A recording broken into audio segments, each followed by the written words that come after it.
পুরাতন ঢাকায় নিমতলি জায়গাটা পুরাতন জিনিসের জন্য বিখ্যাত। আপনার দেখা যায় কম্পিউটার আছে, তারপরে পুরাতন যে কোনো জিনিসেই আপনার যেটা ইউজ করতে পারবেন নিয়া, আপনার কেলনা গাড়ির থেকে নিয়া অনেক বই খাতা আছে, পুরাতন বই খাতাও পাওয়া যায়, আমাদের কাচের বয়ম বোতল আছে, এরকম সব কিছুই আপনার এই জায়গাটায় পাওয়া যায়। যেমন আমি বোতলের ব্যবসা করি, আরেকজন আরেক ব্যবসা করে। 300 টাকা বেতনে কাজ শুরু করেছিলাম। 300 টাকার থেকে পরে শেষ পর্যন্ত মনে হয় 8 থেকে 10 হাজার টাকা এরকম বেতন হয়েছিল। নিজে ব্যবসা দিয়েছি 2018 শেষের দিকে, অক্টোবর নভেম্বরের, খুব সম্ভবত অক্টোবরে।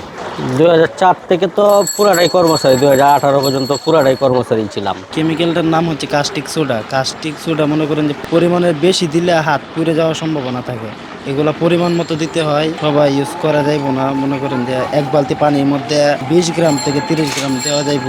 আর আমরা 50 গ্রাম দিলেই মনে করেন যে 5 বালতি পানির মধ্যে 50 গ্রাম দিই, এরকম দিয়ে ব্যবহার করতে হয়। এর বেশি দিলে হাত পুড়ে যাওয়ার সম্ভাবনা থাকে।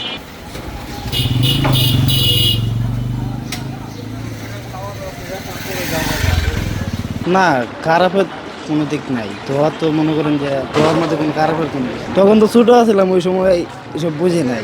কাজ করছি, অভ্যাস হয়ে গেছে, এখন ভালোই লাগে।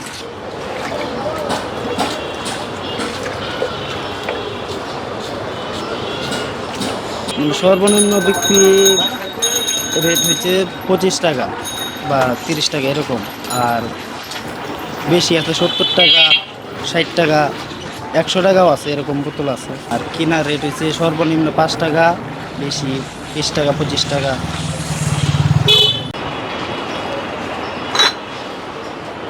প্রতিদিন 9টার দিকে খুলি, রাত্রে 9টা 10টার দিকে বন্ধ করি।